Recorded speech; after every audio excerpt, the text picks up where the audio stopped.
Hey guys what's up, कैसे हैं आप लोग। मेरा नाम है नीरज और आज आप हैं हमारे साथ हमारे चैनल पे और आज आप सुनने वाले हैं कि कैसे अपनी प्रैक्टिस जो है बिल्कुल स्क्रैच से शुरू की जाए और उसको कैसे ग्रो कराया जाए और कैसे जो है एक अच्छी सीए फर्म को जो है अल्टीमेटली हम लोग सर डिज़ाइन कर पाएँ, राइट। हमारे साथ जुड़ रहे हैं सीए दीपक अरोड़ा फरीदाबाद से। फुल डिस्क्लोजर, हम रिलेटेड पार्टी नहीं है, we are just good friends. और दीपक से मेरी काफ़ी जानकारी है और दीपक ने खुद मुझे अप्रोच करके बताया कि सर वो बताना चाहते हैं और मुझे बहुत अच्छा लगा जब भी कोई चार्टर्ड अकाउंटेंट खुद से आगे आता है और यार फ्रेटर्निटी के लिए, स्टूडेंट्स के लिए, यंगस्टर्स के लिए कंट्रीब्यूट करना चाहता है, तो I really like it. And एक डिस्क्लोजर और भी कि भाई यहाँ पे हम ये वीडियो जो है किसी की फर्म को प्रमोट करने के लिए नहीं बना रहे हैं। इट्स जस्ट दैट कि हम जो न्यूली क्वालिफाइड चार्टर्ड अकाउंटेंट्स हैं या फिर जो जॉब छोड़ के बाहर आना चाहते हैं, वो लोग कैसे अपनी प्रैक्टिस एस्टैब्लिश करें, कैसे वो फर्स्ट स्टेप्स क्या रखें, पहले क्लाइंट कहाँ से लाएं और उसके बाद कैसे उसको ग्रो करें, ये सारा का सारा वीडियो उसी के बारे में है। हाय दीपक, वेलकम टू द चैनल, कैसे हैं आप? मैं बहुत अच्छा हूँ सर। आप कैसे हैं? बहुत बढ़िया और बहुत अच्छा लग रहा है आपसे बहुत दिनों बाद बातचीत करके। काफ़ी समय हो गया हमें बात करे हुए, है ना? नहीं, बिल्कुल सर, मैं याद कर सकता हूँ। It is like almost 8 years पहले शायद मैं फर्स्ट टाइम आपसे मिला था। ओके। जैसा कि मैं जानता हूँ, उस टाइम आप दिल्ली एनसीआर की बेस्ट फैकल्टी थे, अब आप इंडिया की बेस्ट फैकल्टी हैं सर। नहीं यार, ऐसे मत बोलो, लोग बोलेंगे प्रमोशन के लिए बुलाया मैंने। नहीं नहीं सर, इसमें प्रमोशन नहीं है। ये तो सर जो मतलब आपने एक मुझे बुलाया उसके लिए तो मुझे बहुत ही लगा, और इसमें कुछ ऐसा नहीं है। It's not a promotion, it is something which I am telling bye my heart. Right. Great. Okay, तो दीपक अब सबसे बिल्कुल एकदम काम की बात पे हम आते हैं कि आपने आपने क्वालिफाई कब किया था दीपक? सर मैंने नवंबर 2011 में क्वालिफाई। नवंबर 2011 में क्वालिफाई किया था, ग्रेट। एंड उसके बाद आपने जॉब करी या सीधे प्रैक्टिस में आ गए आप? सर मैं डे वन से प्रैक्टिस करना चाहता था, ओके। लेकिन शायद कभी भी सिचुएशन उस तरीके से नहीं बन पा रही थी कि मैं डे वन से प्रैक्टिस में जाऊं। हर किसी की अपनी नीड्स होती हैं, फैमिली नीड्स होती हैं, राइट। डिपेंडेंसी होती है। तो हाँ, लेकिन मुझे हमेशा से था कि मैं अपनी प्रैक्टिस करूं, जिस दिन भी वो मौका बन पाए मैं अपनी प्रैक्टिस में आ जाऊं। तो इनिशियली मैंने कुछ साल जॉब करी okay. With one of the good firms of India. Big force के साथ नौकरी करी, अच्छी कंसल्टिंग फर्म्स के साथ नौकरी करी। तो उसके बाद काफी टाइम करने के बाद मुझे एक अच्छा एक्सपोजर मिला, और उसके बाद मुझे एक सही टाइम लगा जबकि मैंने अपनी प्रैक्टिस स्टार्ट करने का सोचा और कर। ग्रेट। तो कौन से ईयर में अपनी प्रैक्टिस अपनी शुरू करी आपने? सर मैंने 2018 में अपनी प्रैक्टिस स्टार्ट करी है। उससे पहले तक I was in job with all the big fours. Okay. So ये आपने 2011 में क्वालिफाई किया। मान लेते हैं 2012 जनवरी में आपका रिजल्ट आया होगा, नवंबर 2011 में आपने एग्जाम्स दिए। ये लगभग 6 साल आप पहले जॉब्स के अंदर रहे और 6 साल के बाद आपने सोचा कि मैं अपनी प्रैक्टिस शुरू करता हूँ, राइट? राइट, मैं सही बोल रहा हूँ ना? बिल्कुल टाइम अपना सही चल रहा है ना? सर मैं थोड़ा सा इसमें आपको बताऊंगा कि मैंने सोचा डे वन पे था कि मैं प्रैक्टिस करूंगा। ओके। लेकिन कभी-कभी मतलब लाइक होता है कि आपको फैमिली सपोर्ट करनी होती है, आप एक इनिशियली नहीं कर सकते। तो हाँ, मैंने एक राइट टाइम का वेट किया, और उसके बाद जब मुझे लगा कि हाँ, वो राइट टाइम आ गया है, राइट। तो फिर मैंने अपनी प्रैक्टिस स्टार्ट राइट, तो ये आपने कैसे पता लगाया कि वो राइट टाइम आ गया? मतलब how to determine that this is the right time to leave the job and go into the practice? Sir बहुत सारी चीज़ें हैं इसमें। मैंने मतलब मैंने आपको इस वीडियो बनाने के लिए खुद इसलिए अप्रोच किया सर, क्योंकि जैसा कि मैं बहुत सारे सीए स्टूडेंट्स को जानता हूँ, मैं खुद भी एक सीए स्टूडेंट था, और उस टाइम मेरा बहुत सारी फैकल्टीज़ जीएमसीएस में आते थे, टीचर्स आते थे, मैं सबसे ही पूछता रहता था, क्योंकि जैसा मैंने आपको बताया कि थॉट प्रोसेस बहुत पहले से था, लेकिन स्टार्ट नहीं कर पा रहा था, और स्टार्ट आने के लिए एक राइट टाइम का वेट किया। राइट। तो मैंने इसमें बहुत असेस किया कि राइट टाइम क्या है, राइट टाइम क्या नहीं है। आई थिंक ये सबके लिए वेरी करता है। मेरे लिए ये था कि I have a family to support, I can not straightforwardly go and start my own practice, I need something to be in my hand. Right. और सेकंड थॉट था सर कि मैं किसी बिजनेस फैमिली से नहीं था, तो मुझे एक थोड़ा सा अपने लिए ग्राउंड बनाना था कि बाय चांस अगर भगवान ना करे प्रैक्टिस नहीं चलती, किसी और फील्ड में जाना पड़ता है, so I should have something in my. So ये दो चीजें थी सर जो मैंने इनिशियली थॉट दिया था, राइट। और उसके बाद मैंने जॉब स्टार्ट करी थी। और फिर एक सही टाइम आने पे जब मुझे लगा कि मेरी मॉनेटरी नीड्स जो है वो मैं इस तरीके से भी फुलफिल कर सकता हूँ, तो मैंने अपना माइंड चेंज करके I came into the practice. Right, क्या बात है। तो मतलब एक ये बहुत क्लियर कट रास्ता है कि अगर आपका कोई फैमिली सपोर्ट नहीं है या फिर कोई ऐसा बिजनेस आपका बैकग्राउंड नहीं है, तो आप पहले जॉब करिए। जॉब करने के बाद अच्छा एक्सपोजर लीजिए और अच्छे एक्सपोजर के बाद जो है हम लोग अपनी खुद की प्रैक्टिस स्टैब्लिश करने, जब आपको लगे कि this is the right time, शायद मेरे इमरजेंसी फंड्स या जो मेरी मॉनिटरी रिक्वायरमेंट्स हैं वो मेरी पूरी हो चुकी है, then we can just start it, अपनी प्रैक्टिस हम शुरू कर सकते हैं। Is that right? बिल्कुल सर, बिल्कुल सर। मैं समझ सकता हूँ सर कि जिस टाइम मैंने आर्टिकलशिप करी थी और उसके बाद 6 साल की नौकरी का जो एक्सपोज़र था, उसने मुझे बहुत ही अच्छे तरीके से ये बताया कि मार्केट में क्या-क्या स्कोप है, जहाँ पे हम जाके प्रैक्टिस कर सकते हैं। हुँ, since I will be doing it individually, मेरा एक स्टार्टअप रहेगा, तो राइट। मैं किस तरीके से without a complete team, hmm, without a whole team, right, मैं किस तरीके से किस तरीके के काम मार्केट में फेच कर सकता हूँ, किस राइट, तरीके के काम मार्केट में अवेलेबल हैं ईज़िली, जो कि मैं एज़ एन इंडिविजुअल फेच कर सकता हूँ। ये जानने में मुझे बहुत हेल्प हुई right, during this 6 years along with the contacts which I have made during this whole 6 tenure that have been of primary help. Right, yes, right. तो जॉब के दौरान आपने एक्सपोज़र लिया, नेटवर्किंग करी और आपने ये समझा कि कौन-सा फ़ील्ड जो है वो प्रैक्टिस के लिए सही रहेगा या किस तरह के काम जो आपने वर्ड यूज़ किया बहुत बहुत इंपॉर्टेंट वर्ड है वो कि किस तरह के काम मैं ले सकता हूँ। क्योंकि हर कोई इस बिल्कुल समय सर, आपसे बहुत ज़्यादा एक्सपीरियंस लोग, बहुत बड़ी फ़र्म्स मार्केट में हैं, तो अपनी जगह हम कैसे बना सकते हैं। ग्रेट। बिल्कुल सर। तो 2018 में जब प्रैक्टिस शुरू करी तो क्या मतलब क्लाइंट्स थे उस समय या आप बस आपने जॉब छोड़ दी अब डिसाइड किया कि भाई अब मैं प्रैक्टिस कर रहा हूँ, क्लाइंट्स लाना अब शुरू करूँगा, मतलब हाउ वाज़ इट? सर उतने नहीं थे। हुँ, मतलब एक मैं ये नहीं कहूँगा कि बिल्कुल एक वैसा पॉइंट आ गया था जब मैंने डिसाइड किया कि नहीं अब प्रैक्टिस करनी है, उतने नहीं थे लेकिन एक थॉट था कि जितने भी हैं शायद इन्हीं के साथ स्टार्ट करना पड़ेगा, नहीं तो कभी हो नहीं पाएगा। क्योंकि शायद वो दिन कभी नहीं आता जो बहुत परफेक्ट होता है। राइट। तो एक टाइम था मैं उसे 2 चीज़ों को कंपेयर नहीं करूँगा what I was getting in my job and hmm, what I was getting in my practice but hmm, yes there was something in my hand so हुँ।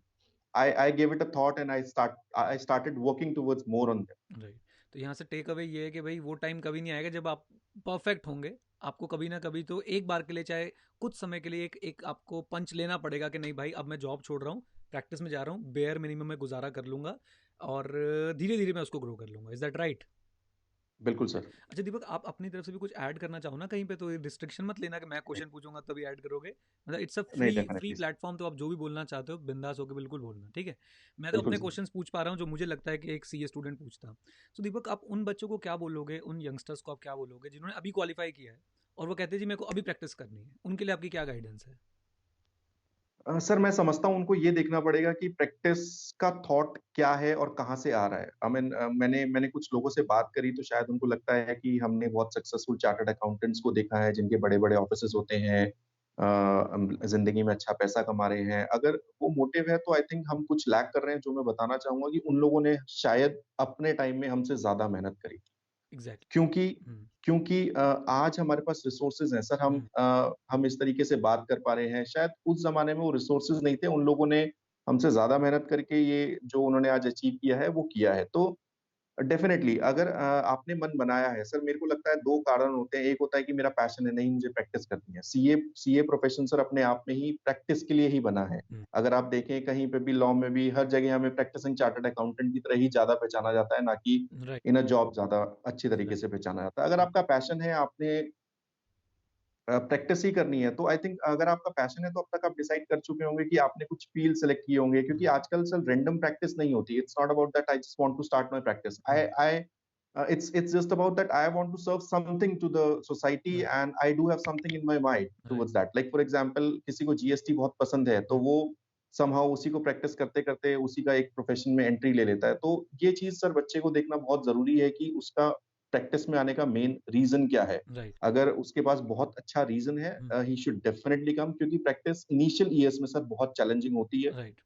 और तो I think a very very careful decision need to be made at every time. Right. मैं sir थोड़ा-सा उसमें add अपनी तरफ से ये करना चाहूँगा प्लीज। कि मैं देखता हूँ सर आजकल मतलब जब मैं भी था तो मैं मेरा भी सबसे बड़ा कंसर्न यही होता था कि प्रैक्टिस में जाना है या सर्विस में जाना हो।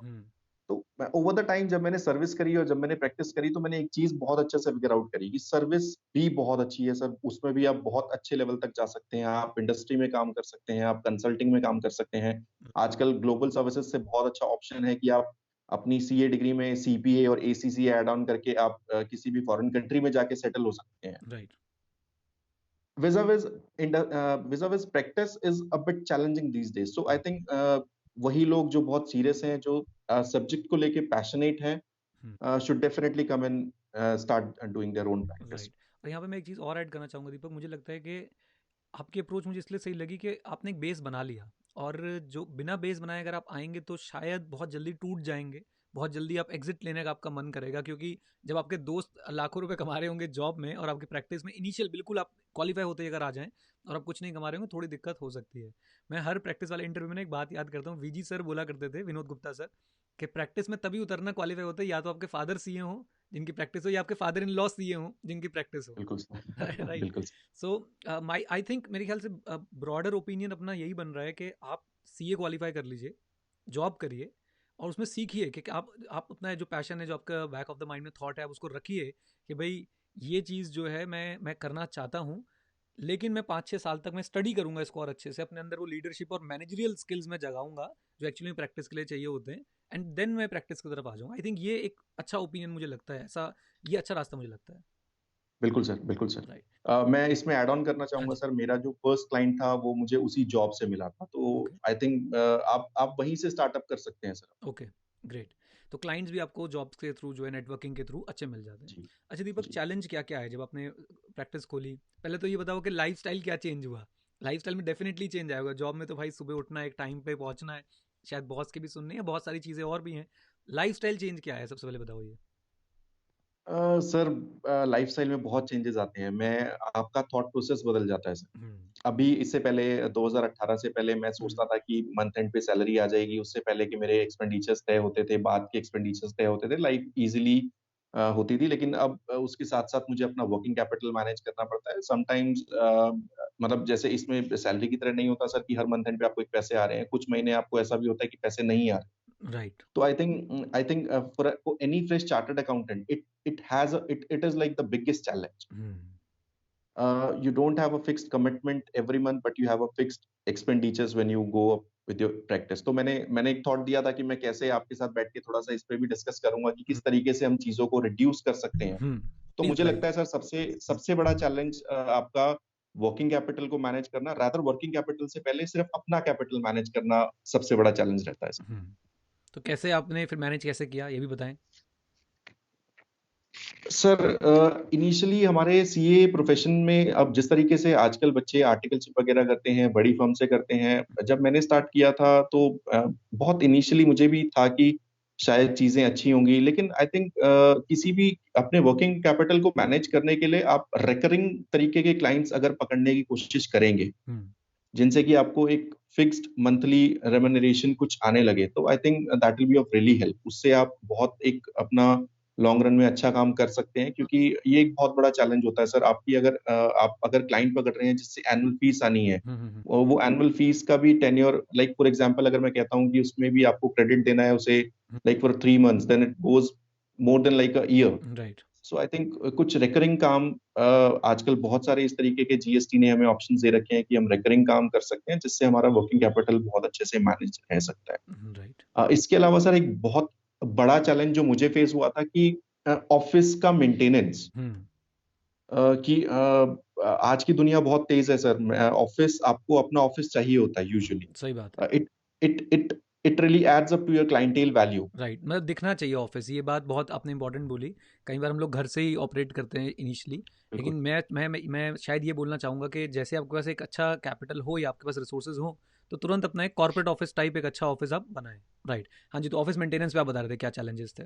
तो सर आजकल उसमें मतलब जो भी हमारे न्यूली चार्टर्ड अकाउंटेंट्स हैं उनके लिए मैं सजेस्ट करूंगा कि को वर्किंग में ऑप्ट करें सर। बहुत ज्यादा पॉकेट पे एक्सपेंसिव नहीं होता, आपका फिक्स्ड कॉस्ट इनकर नहीं होता। उस फिक्स्ड कॉस्ट को रैदर आप अपने रिसोर्सेज में इन्वेस्ट कीजिए। ओके। आप अपने सॉफ्टवेयर खरीदिए जिनसे आप अपने बिजनेस को और ज्यादा एक्सपैंड कर सकते हैं। आई थिंक को working is a very good option. Right. को वर्किंग में सर कुछ एडवांटेज हमें ये मिलती है कि वहाँ पे ऑलरेडी जो लोग होते हैं, मुझे लगता है वो ज्यादातर स्टार्टअप से बिलोंग करते हैं, तो आपको एक क्लाइंटेल भी सर वहीं से आपका स्टार्टअप हो जाता क्या बात है, बहुत बहुत बढ़िया। है। तो मैं सजेस्ट सबको यही करूंगा कि आप लीजिए, अपना ऑफिस लीजिए आप, लेकिन एक टाइम के बाद जब आपका एक अच्छा क्लाइंटेल बन जाए, क्योंकि कोवर्क में काम करते करते आप उन लोगों के साथ भी काम करेंगे जिन्होंने अपना बहुत अलग अलग लाइंस में नया नया सेटअप किया है, तो डेफिनेटली सर वहां से क्लाइंटेल भी मिलता है, बिजनेस भी मिलता है। और for a person like me, जैसे मैंने अपनी जॉब छोड़ के वहां आया, अगर मैं अपने इंडिविजुअल ऑफिस से स्टार्ट करता, ऑब्वियसली मुझे एक फील नहीं आती, क्योंकि मैं कॉर्पोरेट छोड़ के आ रहा हूँ। तो जब मैं कोवर्क में काम करता हूँ तो मुझे एक मेंटली प्रेशर नहीं आता सर कि मैं घर से काम कर रहा हूँ या अपने एक आइसोलेटेड ऑफिस से काम कर रहा हूँ। I just work in a Cowork space. Right. तो वो वहां से मुझे एक जो फील आता है वो बहुत अच्छा जो होता है सर। वर्किंग वाली, जो ऐसा लगता है कि हम अभी भी काम कर रहे हैं, अभी भी हम कॉर्पोरेट कल्चर में ही हैं। ये बहुत बहुत बिल्कुल। इंपॉर्टेंट पॉइंट आपने बोला दीपक, और इसको मैं हाईलाइट करना चाहूँगा जितने भी यंग चार्टर्ड अकाउंटेंट्स देख रहे हैं भाइयों, कोवर्किंग एक बहुत अच्छी जगह है। और एडवांटेज आप डायरेक्टली सुन रहे हैं ऐसे व्यक्ति से जिसने उनको यूज़ किया है, जिसने कोवर्किंग स्पेस का फ़ायदा उठाया है। सो कोवर्किंग में नंबर वन, कॉस्ट बहुत कम आती है दीपक, है ना? बिल्कुल सर। दूसरी चीज़, आपका एक कॉर्पोरेट एनवायरनमेंट बना रहता है। और तीसरी सबसे इंपॉर्टेंट चीज़ जो हमें प्रैक्टिस में चाहिए, और वो है क्लाइंट्स। तो आपको वहीं से अपने क्लाइंट्स जो हैं वो मिल सकते हैं। और जैसे कि एक बात दीपक ने बताई जो बहुत अच्छी लगी मुझे, कि आपको रेकरिंग नेचर वाले क्लाइंट चाहिए जिनसे आपको पर मंथ जो है एक अमाउंट जो है वो रिसीव होता रहे। ओके, तो नेक्स्ट चैलेंज क्या फेस करे दीपक? आपने वर्क फोर्स के बारे में कुछ बताएं, कैसे आपने लोगों को अपने साथ रखा, या अभी कोई है नहीं है, आप अकेले काम कर रहे हैं, किस तरीके से फिर चीज़ आगे बढ़ी? तो सर इनिशियल डेज में मैंने थोड़ा-सा बहुत ज़्यादा अपने स्टाफ को रखना या उसको रखना उचित नहीं समझा। तो अभी मैंने काफ़ी लोगों से बात करी, काफ़ी लोगों से डिस्कशन किया। मेरा खुद का अपना एक्सपीरियंस भी है सर। हमारा प्रोफ़ेशन आज की डेट में sir joint and collaboration efforts वाला है। बिल्कुल ठीक है। आज मैंने अपने साथ कंपनी सेक्रेटरीज़ जोड़ रखे हैं, मैंने अपने साथ लॉयर्स जोड़ रखे हैं, मैंने अपने साथ अकाउंटेंट्स जोड़ रखे हैं। हम्म। सो टिपिकली हम प्रिंसिपल टू प्रिंसिपल बेसिस पे अभी इनिशियली काम करते हैं। Maybe down the line 2 years 3 years when I will be in a better position, hmm. So उस टाइम हो सकता है मैं अपना स्टाफ रखूं। लेकिन अभी के लिए सर मैंने बहुत सक्सेसफुल जो इस फील्ड के प्रोफेशनल्स हैं उनके साथ कोलैबोरेशन किया हुआ है। हम्म। और जब भी मुझे जरूरत पड़ती है, जैसे मैं खुद कुछ फील्ड्स में मैं खुद हम्म। बहुत अच्छे से जो मेरे एकेडमिक इंटरेस्ट के हैं, लाइक जीएसटी, हम्म। इनकम टैक्स लिटिगेशंस, तो ये सब चीजें मैं खुद देखता हूँ। इसके अलावा मैं विश्वास करता हूँ कोलैबोरेशन में। मेरे बहुत सारे जो कोलैबोरेशन पार्टनर्स हैं, उनकी वजह से मेरी कॉस्ट भी सेव होती है सर, और मेरे को वो professional expertise without incurring much extra cost right. वो यूजुअली मिल जाती है सर। राइट। क्या बात है। तो ग्रोथ का पाथ ये है कि भाई आप कोलैबोरेशंस करें और अपने कोर कॉम्पिटेंसी पे ध्यान दें, और बाकी जो चीज़ें हैं वो आउटसोर्स कर दें। राइट दीपक? बिल्कुल सर। ग्रेट। ठीक है जी, तो अब नेक्स्ट स्टेप्स आपको क्या दिखते हैं? अब 2 साल लगभग आपको हो गए प्रैक्टिस स्टैब्लिश किए हुए। सो अब अगला विजन आपका कहाँ जाता है? और इन इन द मीन वाइल बीच में आपके पास कुछ, आपने जो आपने मुझे बताया था, कुछ पॉइंट्स जॉट डाउन किए, कुछ आप बताना चाहें अपनी तरफ से, या सीधा नेक्स्ट विजन पे चलना चाहें, नेक्स्ट हम स्टेप्स पे बात करना चाहें, जैसे आपको सही लगे दीपक। सर मैं जितने भी मेरे जो यंग फेलो चार्टर्ड अकाउंटेंट्स हैं उनको मैं आज की डेट में सिर्फ एक ही चीज एडवाइस करना चाहूंगा सर। बाकी सारे पॉइंट्स लगभग आपने कवर कर लिए जो भी मैंने जॉट डाउन किए थे सर। हम्म। अ, आज का जमाना सर स्पेशलाइजेशन का है। हम्म। अगर आपको भी सर कोई भी प्रोफेशनल अगर याद आता होगा ना, शायद वो अपनी एक स्पेशलाइज स्किल की वजह से ही याद आता है। बिल्कुल सही कह रहे आई थिंक अगर अगर मेरे अंदर एक स्पेशलाइज स्किल है तो कहीं ना कहीं मैं मार्केट में नया हूँ, मेरे पास ऑफिस नहीं है, मेरे पास बहुत ज्यादा स्टाफ नहीं है, ये सारी चीजें कवर अप हो जाती हैं। हैं। राइट। तो as our profession every time says that it's all about the knowledge. So with that, this time is of a specialization and collaboration sir. आप किसी भी एक सब्जेक्ट को स्पेशलाइज कीजिए, आप खुद देखेंगे आपको उसमें मजा आने लगेगा। राइट, और सही जब बात है। आपको मजा आने लगेगा तो डेफिनेटली लोग भी आपके साथ जुड़ेंगे। राइट। और मैं समझता हूँ कि क्योंकि आप इंडिविजुअली स्टार्ट कर रहे हैं, अब सर क्या होता है कि बड़ी-बड़ी फर्म्स हैं, यूजुअली ऑडिट प्रैक्टिस के लिए बहुत स्टाफ चाहिए होता है, किसी भी और प्रैक्टिस के लिए बहुत ज़्यादा स्टाफ और बहुत ज़्यादा नेटवर्किंग चाहिए होती है। लेकिन किसी भी एक सब्जेक्ट में स्पेशलाइज़ करके हम्म। आप बी टू बी सर्विसेज दे सकते हैं सर बहुत ईज़िली। हमारे यहाँ हम हमारे यहाँ बहुत सारी मीडियम साइज़ सीए फर्म से मैं जुड़ा हुआ हूँ, जो अपना ऑडिट डिपार्टमेंट नहीं एस्टैब्लिश कर फुल पाते। फ्लेज मैनेज कर सकते, एस्टैब्लिश नहीं कर पाते, या फिर अपना जो जीएसटी का एक फुल फ्लेज डिपार्टमेंट नहीं एस्टैब्लिश कर पाते। तो बी टू बी बेसिस पे मुझे अभी लोग नहीं जानते, लेकिन उनका एक सेटल क्लाइंटेल है। राइट। मैं उनको एडवांटेज देता हूँ कि वो अपना पूरा का पूरा डिपार्टमेंट सेटअप करे बिना राइट। मैं उनको बैकएंड पे मैं सर्विसेज दे दूं, जिससे कि मेरा प्रोफेशन भी इट्स गोइंग गुड, और उन लोगों के लिए भी ये बहुत एक हेल्पफुल हो जाता है कॉस्ट इकोनॉमिकल और एक्सपर्ट नॉलेज के पर्पस से। क्या बात है, ग्रेट। सो वे फॉरवर्ड क्या लगता है दीपक, कैसे हम आगे बढ़ने वाले हैं? क्या विजन रखते हो आप, कि कैसे आप सोच रहे हो इसको आगे और कैसे हम ग्रो कराएं? क्या मतलब, क्या फ्यूचर क्या देखते हैं आप प्रैक्टिस में अपनी? सर मैं हमेशा से एक चीज सोचता हूँ कि चार्टर्ड अकाउंटेंट एक इंडिविजुअल प्रोफेशन है सर। हम्म। जो हमारा इंस्टीट्यूट भी हम हमें किसी भी कॉर्पोरेट कल्चर में कभी भी बाइंड नहीं किया। हम आइदर इंडिविजुअल प्रैक्टिस कर सकते हैं, हम किसी के साथ पार्टनरशिप में प्रैक्टिस करते हैं। तो मुझे कहीं ना कहीं एक फील है कि ये एक इंडिविजुअल की कोर कॉम्पिटेंसी से जुड़ा हुआ प्रोफेशन है। राइट। तो डाउन द लाइन मैं अपने आप को, मैंने कुछ सब्जेक्ट सोचे हुए हैं सर जिसपे I want to take an expert knowledge and I want to work on those areas in an expert form. But yes, along with that I also want to develop my firm in such a manner that I provide all other ancillary activities under one roof. As I mentioned कि company secretary की सारी services, cost accountant की सारी services मैं चाहूंगा कि कुछ time के बाद हम अपनी ही फर्म से सारी services with respective professional collaboration हम वहीं से दे सकते हैं। तो एक अच्छी बड़ी मल्टी डिसिप्लिनरी फर्म जो है वो क्रिएट करने का टारगेट है अपना, राइट? बिल्कुल सर। क्या बात है दीपक। बहुत बहुत मज़ा आया यार आपसे बात करके, बहुत इंसाइट्स मिले। और ऐसे ही मैं बोलूँगा कि आगे भी आपको कुछ लगता है कुछ शेयर करने लायक है जो आप चाहते हैं कि हमारे यंगस्टर्स को पता चले, ताकि वो लोग आगे उसको अप्लाई कर पाएँ और आगे कुछ अच्छा बन पाए, तो ज़रूर आइएगा चैनल पे, मोस्ट वेलकम। एंड आज के लिए इतना ही, थैंक यू वेरी मच। और हम जाते जाते बोलते हैं, सीखते रहें क्योंकि सीखना बंद तो जीतना बंद। और आपने भी बोलना है, सीखते रहें क्योंकि सीखना बंद तो जीतना बंद।